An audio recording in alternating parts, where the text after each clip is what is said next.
চট্টগ্রামে সম্ভব না হলেও ঢাকায় টি-20 সিরিজ জয়ের জন্য কেমন হতে পারে বাংলাদেশের ট্যাকটিক্স, দলের অবস্থা কেমন, এসব নিয়ে কথা বলতে আমাদের সাথে স্টুডিওতে আছেন বাংলাদেশ জাতীয় ক্রিকেট দলের সাবেক অধিনায়ক ও সাবেক বোর্ড পরিচালক খালেদ মাহমুদ সুজন।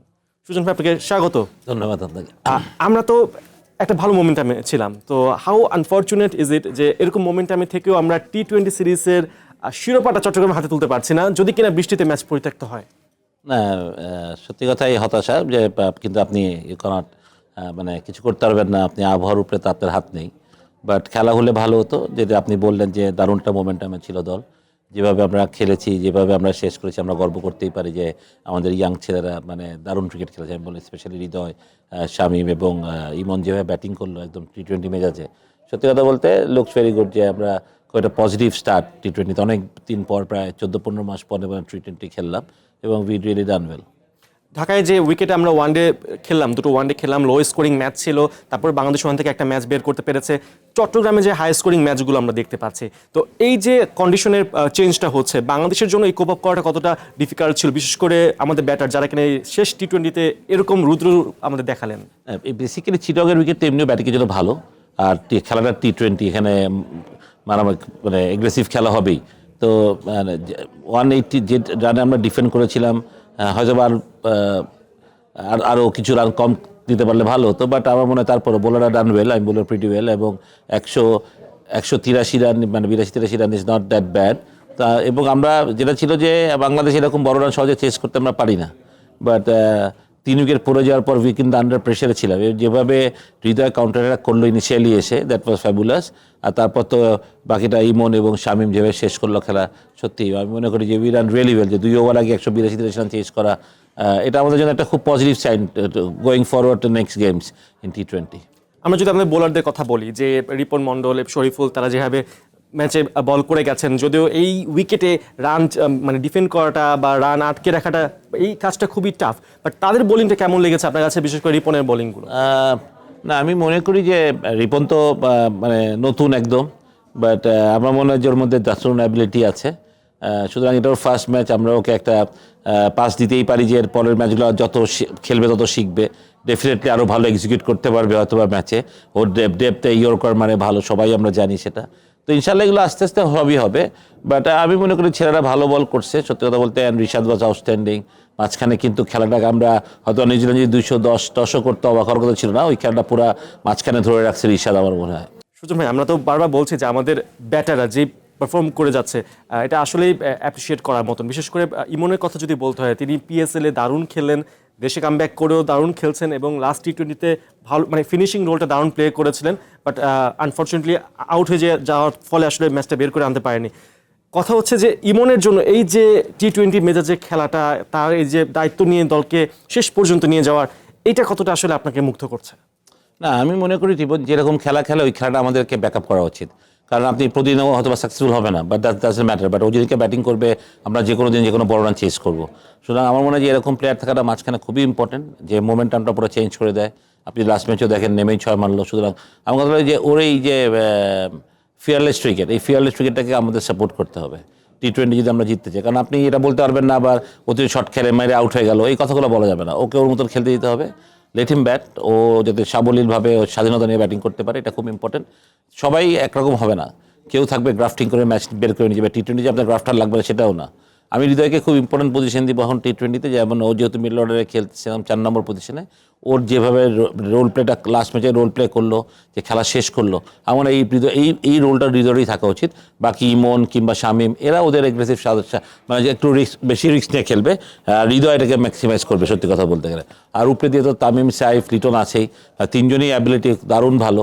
সুতরাং আমাদের টপ অর্ডার যদি ভালো করে তাহলে আমাদের মিডল অর্ডার জন্য আরও ইজি হয়ে যাবে। সুতরাং একদিকে ভালো যে আমাদের টপ অর্ডার ফেল করার পরেও আমাদের মিডল অর্ডার ভালো করছে, এটা আমার জন্য খুব একটা স্বস্তির।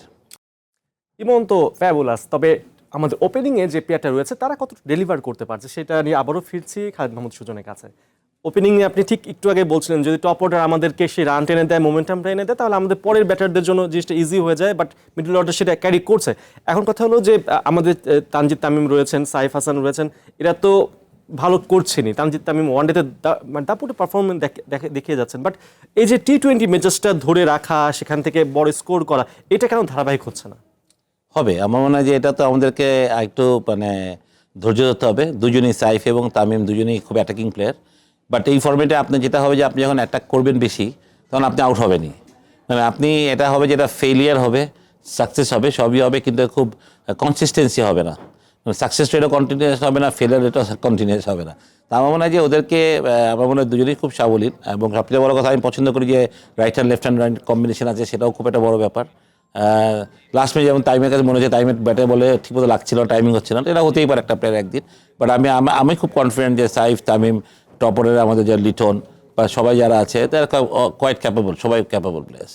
আমরা তো বলছিলাম ম্যাচের কথা, বাট কথা হচ্ছে যে এখন তো বিসিবিতে অ্যাডহক কমিটি রয়েছে, তামিম ইকবাল সেটাকে নেতৃত্ব দিচ্ছেন, সামনে একটা নির্বাচনমুখী আমেজ রয়েছে, এরই মাঝে খেলায় বাংলাদেশ জিতছে, যে কোনো জয় তো আমাদের জন্য আনন্দের।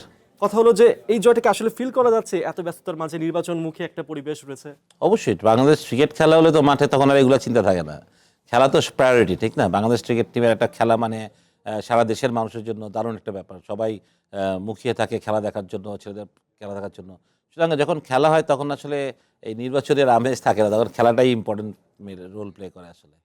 আমরা তো আগে দেখেছি যে সবসময় আমরা চাইতাম যে বোর্ডের যে চেয়ারটা রয়েছে, চিফ যে চেয়ারটা, সেখানে বোর্ড প্রেসিডেন্ট হয়ে সাবেক কোনো ক্রিকেটার আসবেন।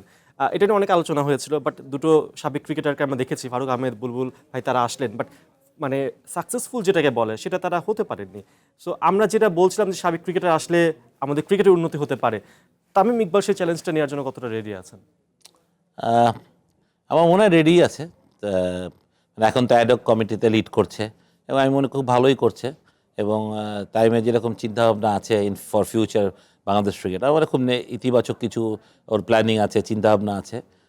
তা আমি আশা করি যে আমরা খুব তাড়াতাড়ি ধৈর্যহারা হয়ে যাই, ওকে আমাদের সুযোগ দিতে হবে। যদি ও ইলেক্টেড প্রেসিডেন্ট হয়ে আসতে পারে তাহলে হয়তো বা 4 বছর একটা মেয়াদ সময় পাবে, সেই 4টা বছরও যদি মনোযোগ দিয়ে কাজ করে, বা ওর যদি সেই যেহেতু one of the finest cricketer Bangladesh have ever produced, one of the finest opening batsman, Bangladesh টিমের ক্যাপ্টেন, সুতরাং ডেফিনেটলি ও ক্রিকেটের জন্য ভালো কিছুই চাবে, এবং সেটা করতে পারলে আমি মনে করি যে আমরা অনেক যেগুলো আমাদের চাওয়া না পাওয়া ছিল আমাদের বাংলাদেশ ক্রিকেটের, তামিম থাকা অবস্থায় সেগুলো করে দিয়ে যেতে পারবে আমি বিশেষ করি।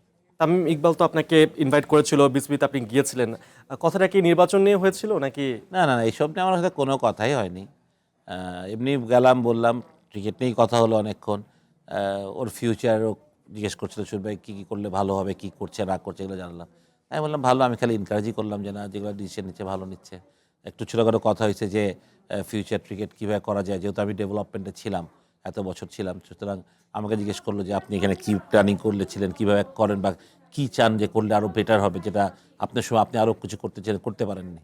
তো আমার যদিও লম্বা সময় ছিল, তারপরে আমি তাকে আমার যতটুকু ক্রিকেট বুদ্ধি বা আমার এক্সপিরিয়েন্স আমি সেটাই শেয়ার করেছি ওর সাথে, আর কিছু না। ছোট করে জানতে চাচ্ছি আপনার প্ল্যানটা কি নেক্সট বোর্ডে? আমি কোনো no plan, to be very honest. তো ইলেকশন তো আমি করবো না, সেটা আমি বলে দিয়েছি, টাইমকে আমি খুব স্পষ্ট করে বলেছি যে আমি ইলেকশনের ব্যাপারে আই এম নট ইন্টারেস্টেড।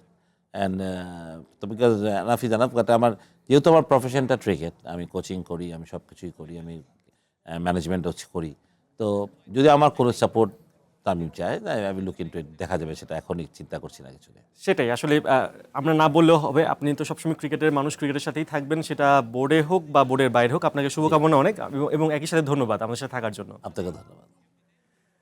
দর্শক, কথা বলছিলাম বাংলাদেশ নিউজিল্যান্ড সেকেন্ড টি-20-র আপডেট নিয়ে, কতটা হতে পারে খেলা, বা সামনে ঢাকায় যে ম্যাচটা রয়েছে সেটার গতি প্রকৃতি কেমন হতে পারে, এবং কথা বলছিলাম বিসিবির সাম্প্রতিক নানা ইস্যু নিয়ে। আমাদের সাথে ছিলেন বাংলাদেশ জাতীয় দলের সাবেক অধিনায়ক খালেদ মাহমুদ সুজন। আর এই ছিল খেলার বুলেটিনে। চ্যানেল ওয়ানের সাথে থাকুন, যুক্ত থাকুন আমাদের ফেসবুক পেজ এবং ইউটিউব চ্যানেলে।